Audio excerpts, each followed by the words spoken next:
And Hello again. So yeah, I'm super happy to be here. So to see lots of friends and people that are very inspiring to me. I'm also thanking for the organization of this event. So as we said, we are very little community here, but I find it so enriching that we can compare it to big conferences in terms of content. So thank you for that. Uh, so I will talk about some design work and what design researchers are doing. So I come from a school called Strat School of Design. Um, and yeah, so it's searching. So this school, it's near Paris. So we are 30 years old, and for quite a time we are interested in intelligent objects and social robotics. So we had the opportunity to work on research with the roboticists, but also with artists, and also with other profiles who are interested in exploring what worth living in an interaction. So just before starting on the medical part, I will give you an example of Jardin des Amours. I don't know if you know this project, so I will launch a video. Hopefully it's going to work. It was what I have to do for the video. It was a work that has been done at Strat in 2000. Oh, this is the same thing that happened with the Jérôme movies, but yeah, it's more fluid. So it's I don't know why it's like that. So it's three types of furniture: a bench, a trash bin, and a lamp, and they are in a public space. And actually, they are doing the functions as they do as a bench and a trash and a lamp, but in the same time they have a role in a theater of Marivaux. So each of them has a character. And here you have, I'm sorry, it's very, very disturbing this. Can we do something with this video or not? All the videos going to be like that? So yeah, I don't know. But the idea is these prototypes were created at Strat with the artist Florent Aziosmanov. And here it's Wizard of Oz. Florent, it's manipulating the interaction. So when Véronique is saying that the person, the experimenter, the wizard is also part of experiment, is true, because it's Florent who is trying to do something with these people in this space. Okay. So I will talk today about frail people, but I will mainly talk about two types of populations that I've been doing in the past. So one hand, it's about people living in nursing homes, about 50 residents. They are living in public and private, so it's quite different nursing homes in terms of richness of services that you have in this institution. And I also interacted with other patients in rehabilitation centers. These are all adults, but all ages adults. And what is specific to this both population is that most of them have wheelchairs. Exactly what Severin told us, exactly the same thing. And also the majority of them have at least one person in their environment helping them in their daily life. So this is the main thing that regroups this population. So also when I'm going to talk about these autonomous robots, or I put it into parentheses, so it was like this for a long time into parentheses, so it will remain for a long time into parentheses. But the idea is that what we worked in this medical context on four robot representation. Two of them that you have here, they are fake. The one, can you see my, so this is a Romeo in cardboard. I'm going to talk a little bit about it. Then you have another one that you don't know because this is a research design project. It's called Anubis. I will talk about Anubis too. And then you have these two that you know now and Pepper. So We all know here that specifically pepper might have some deceiving, might be deceiving for this community. And so in a way, the researchers I'm going to show you might be deceiving. So bear with me. So hopefully, but the approach we use could be interesting as it places a robot not as a perfect solution, but it shows the ecology of living. So this is to sum up a little bit what I'm going to say. So hopefully this presentation will be bittersweet in somehow. So, in order to present this bittersweet experience I personally had with robots, I would like to share you this metaphor. So I recently discovered Vinciane Després. I don't know if somebody knows Vinciane Després in this room. Okay.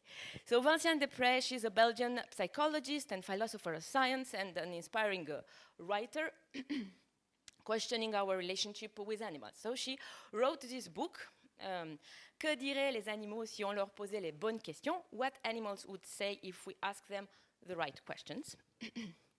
And in this book, Després, she's describing the trip of a zoologist, a popular zoologist called Desmond Morris. So this person went in Thailand to see and document this incredible thing, elephants that paint.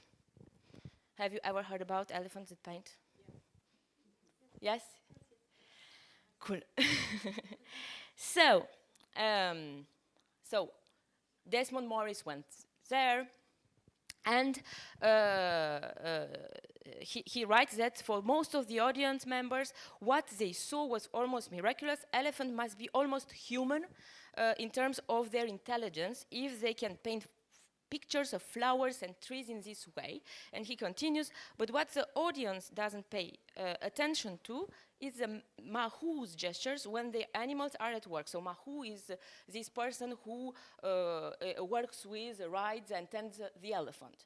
And what Morris sees is that the mahou is touching the animal ear, and up and down, left and right. So this gesture is guiding the elephant how to paint. So Morris concludes, sadly, the drawing that the elephant makes is not its own, but that of the human. There is no elephantine intent, no creativity, only a docile copy. So this is what we call in France a rabat-joie, joy flap. So now you can say, well, interesting, but what is the connection with our choucroute? This is another French connection. So the first question that came into my mind was, are autonomous robots elephants that paint? So in a sense of this joy flap that I told you about. So we talked yesterday of promises. Maria, this is for you. And expectation. And indeed, the formal aspect of paper, for example, suggests that it's perfect, it's robots, we can do so many things with it, and it's ready to be used in so many contexts. But we as users, as researchers, are deceived and feel limited in their exploration and experience. So indeed, lots of the robots that we have today are unfunctional. The one that I showed you is in cardboard, or don't function well, pepper, or are designed not for the context in which they are used, lots of them, but how can I? Okay. But however, what happens in the context of elephants that paint might be extremely interesting for the research on social robotics. Even this technological joy flap happens. So, if we suppose that, yes, autonomous robots are elephants that paint, Vinciane Després shows us where we should look for value in this experience. So, bear with me. I almost finished my introduction. What she said, that there is something enchanting, this is for you, Jérôme, about the performance proposed to the public, but this enchantment is not in the register in which Desmond Morris placed it. There is something which holds rather with the order of a certain grace, Véronique, a grace to be seen, to be experienced, Okay, so this enchantment emerging from the situated attention of the animal and from these seconds of hesitation. I don't know who talked also about hesitation before, offering a subtle mixture of affirmative and restraint. Feedback, action, feedback, action, feedback, action, very, very subtle. I think Tommaso talked also about hesitation. So, what makes sense is not the action of a single being, whether human or not, but is what makes sense are complicated arrangements, are compositions, are intentional arrangements.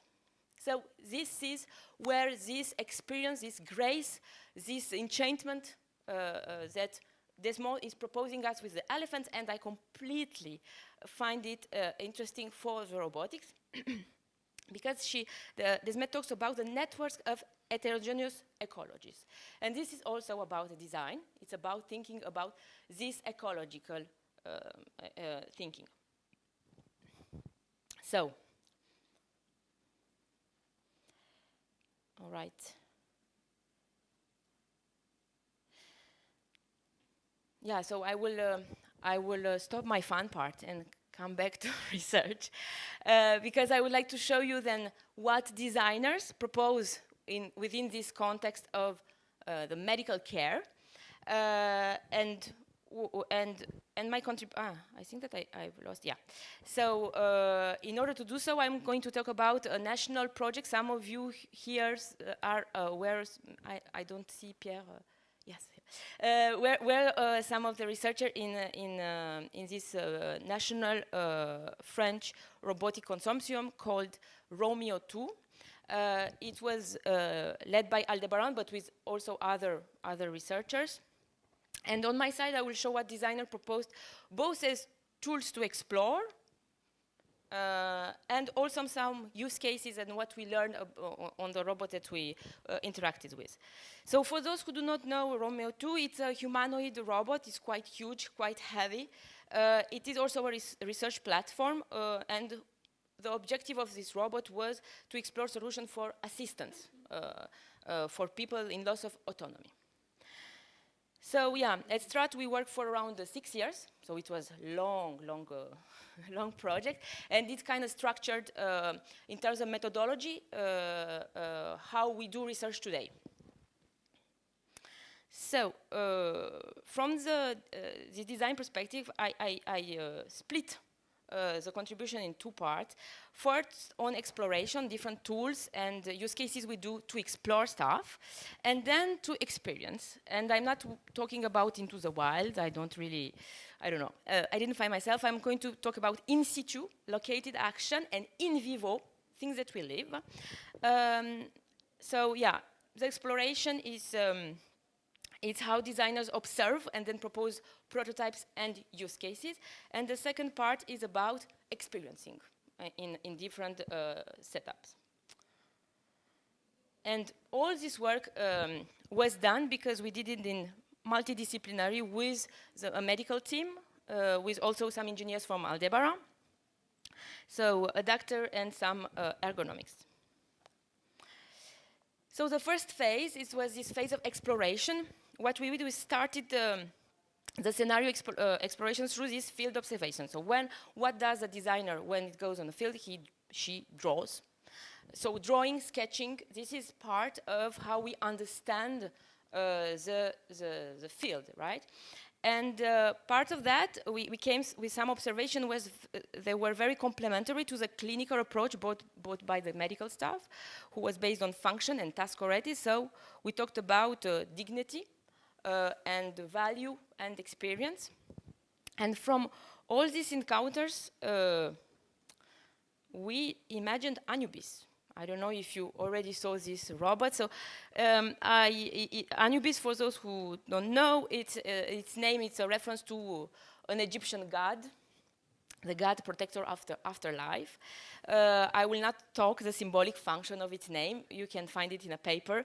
It's a critical position on this tools for nursing homes that are proposed to these people. But regarding its design, Anubis morphology is similar to a basketball player in a wheelchair with long arms grabbing things from the floor and two wheels that are a little bit not parallel, but a little bit exactly. And so in order to explore the notions that I told you about, for example, when a person, Anubis doesn't put the makeup on the person, but stabilize the hand of a person for her to put her makeup on. So all these details were drawn, and then we made some prototypes in our school. So this is very low tech. So I saw Sure, you also showed some of that. I think they are very important because they start as hypothesis of what we want to do. So Anubis it's stay like that. It's a very skeletal representation, and it was created with 3D printing machines and laser cut. And then we also, because we didn't had Romeo, I don't know, help me, Pierre Brice, how many Romeo? 2 or 3 in France? 5. Thank you. 5 Romeo. So we couldn't have one Romeo to experiment, so we built one in cardboard. It was very easy to build, so simple cardboard articulated with metallic tubes and magnets on the back, and with invisible things to manipulate its arms. So here is Fabian, who is building the arms. So this is half a day of work, video included. So after that, we used techniques from animation, stop motion, because these robots couldn't really move, so we had to fake the movement. So in order to fake the movement, we make these stop motion techniques, and with this stop motion, for those who don't know what stop motion is, here is the first stop motion movies that we tried just to can we have sound a little bit more? Sound? So yeah, just to test a little bit what it could look like, a scenario in stop motion.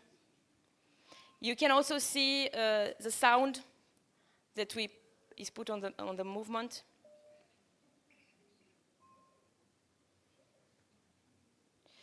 Yeah. So we did 3 stop motion movies for each robot representation, the same kind of scenario.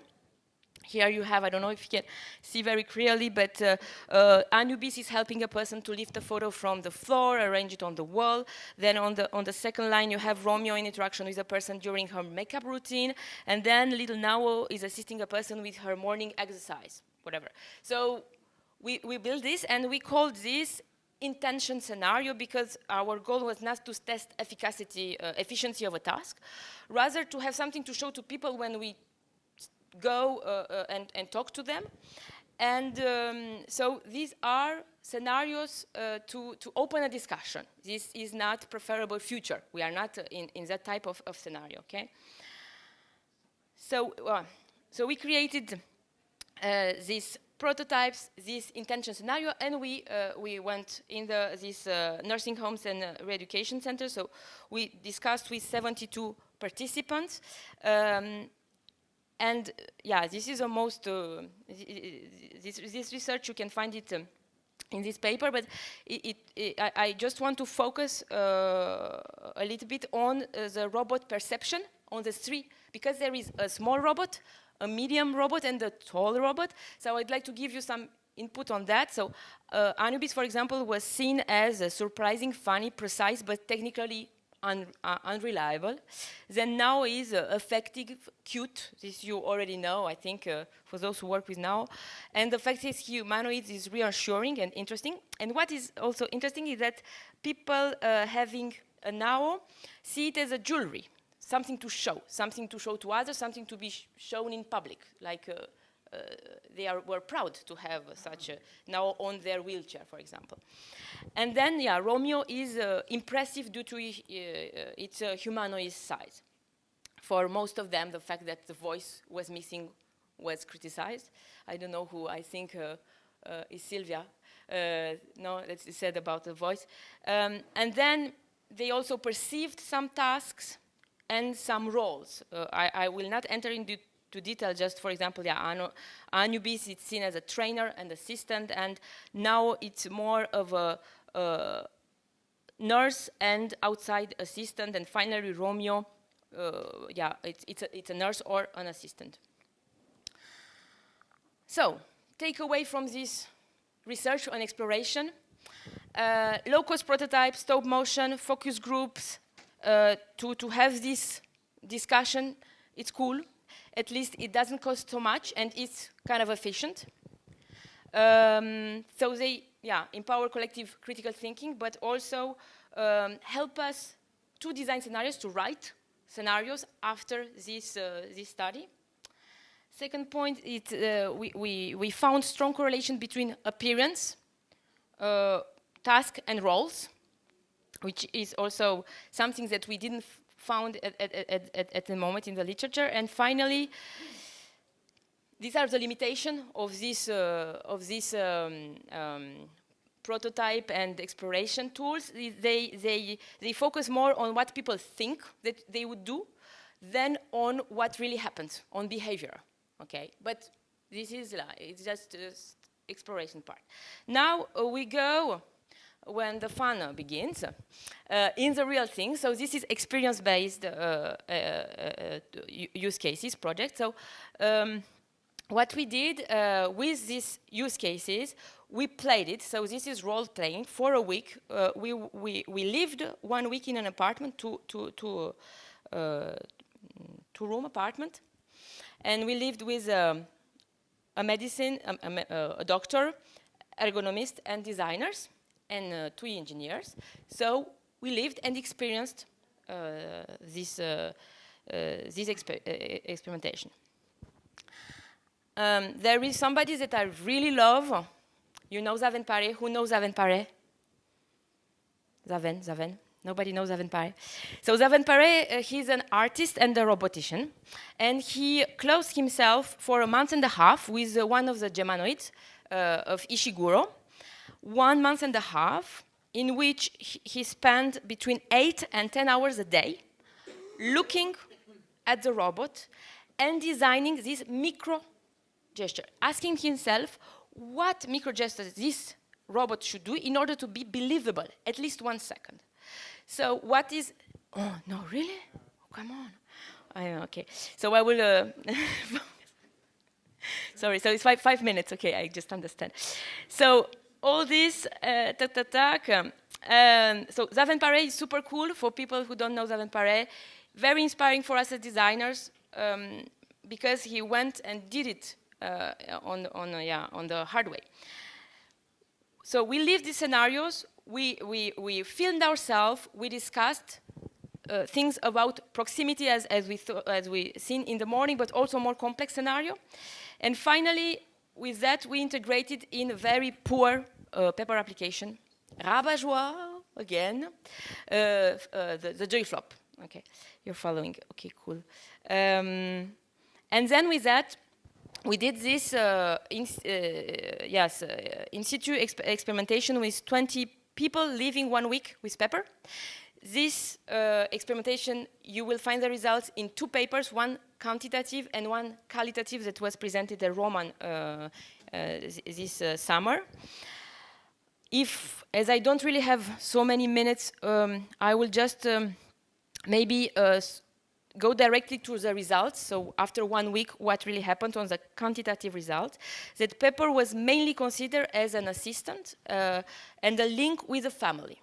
So people said that they make the environment safe by alerting the contact person, that remind the task, because Pepper was responsible of reeducation program of the person, so it was part of the reeducation program.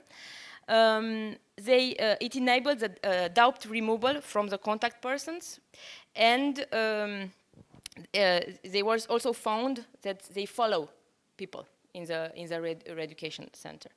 On the qualitative result, they love the Pepper hands and face. There was some kind of a feeling of patience, and because they repeat, because Pepper didn't understand. But they also, yes, there was some pride because they had Pepper, and the other resident didn't really have Pepper. All the participants displayed a form of respect. And then maybe the most interesting thing, and I will show you a small video after that, on this feeling of presence, an effect of presence, because the robot didn't work for example, half a day, but people were still talking to it as if it was working.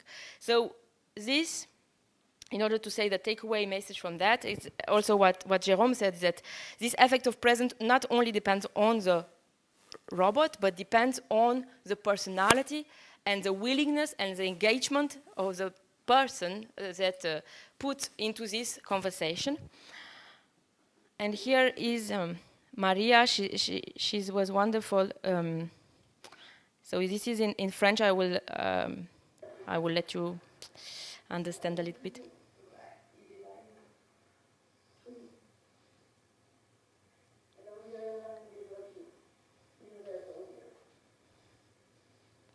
So yeah, she was touching Pepper all week like that.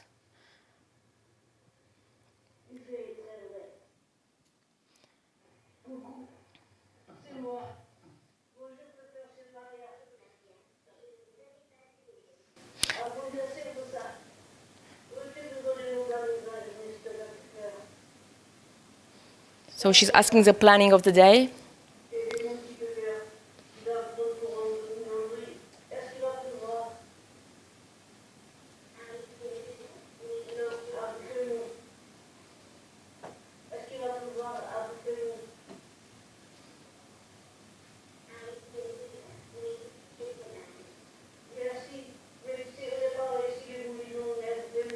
So she keeps, it's okay.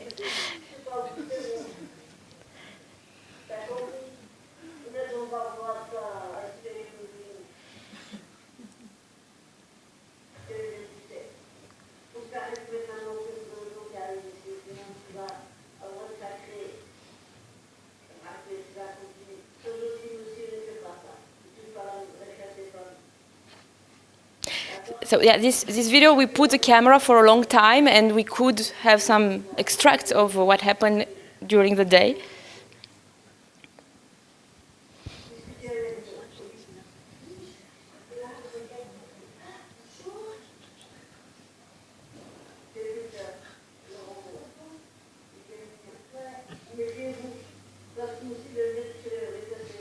So what happened is that at some point Pepper was doing with her hand like that, so and she saw that, so she.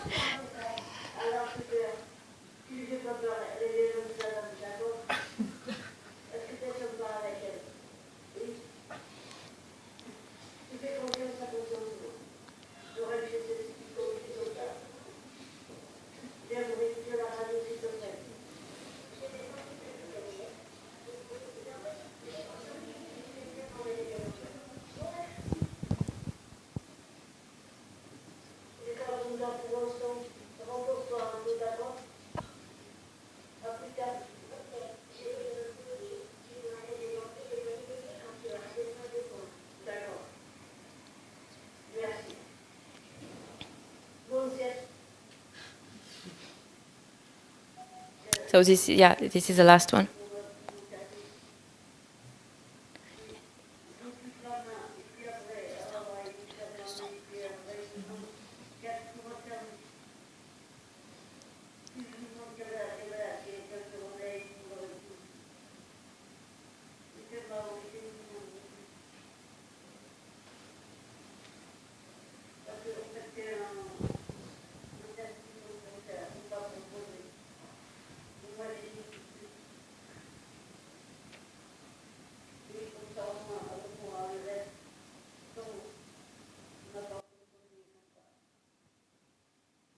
So in these last few seconds, she tells the whole story, huh? Why she accepted it, what does it really, because on the other it's more like a joking, but now she talks with another person of her family and she explains that it's la solitude, the fact that she is alone. And she thought that having pepper would help her to make this experience less painful. This is my last slide. So our autonomous robot elephant, they paint. So you are here. So as Veronique said, robots are illusions that work, and hopefully they are temporal social prostheses, as you said. And just to finish again about Zaven Pare, he also created an elephant in India. It's Ganesh, who works very well. It's super cool installation, very low cost. People go and pray to this robotic elephant. And Zaven said that in order to create this alterity, it's also about, it's mainly about narration, that the robot has no, without narration, the robot has no point. The spectator can settle for very simple measures to believe it. If you add vulnerability, instability, fragility, it may trigger compassion. So thank you for your attention.